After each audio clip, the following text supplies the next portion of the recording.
சினம் என்னும் சேர்ந்தாரை கொள்ளி இனம் என்னும் ஏமப்புனையை சுடும் என்கிறார் திருவள்ளுவர்.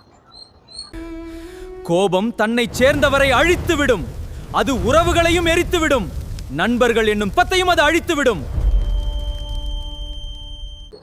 கோபப்படுறவங்களுக்கும் அது பெரிய ஆபத்தான நெருப்பு. அதனால அவங்க குடும்பத்தினர் மற்றும் நண்பர்களுக்கும் பெரிய பின்விளைவை ஏற்படுத்தும் அப்படிங்கிறார். கோபத்தை பற்றி ஒரு சின்ன கதை சமீபத்தில் படித்தேன். ஜப்பான் போகக்கூடிய ஒரு பயணி ஏர்போர்ட்டுக்கு போகிறாரு. அங்கே லக்கேஜ் ட்ராப் பண்ணுற இடத்துல லக்கேஜ் ட்ராப் பண்ணுறவருக்கும் இந்த பயணிக்கும் பெரிய சண்டை. இந்த பெரிய பணக்காரர் வந்து அந்த லக்கேஜ் ட்ராப் பண்ணுறதால பயங்கரமாக திட்டாரு. ஆனால் அவர் எந்த வகையான ரியாக்டும் பண்ணல. Sorry sir, okay sir, okay sir அப்படியே சொல்லிட்டு இருக்காரு. ஒரு 5-10 நிமிஷம் ஆகுது. அப்புறம் இந்த பயணி கிளம்பிடுறாரு.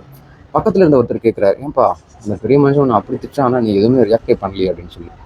சார், கோபத்தை எல்லாரும் ஒரு விதமாக ஹேண்டில் பண்ணுவாங்க. நான் என்னோட வழியில் ஹேண்டில் பண்ணேன்.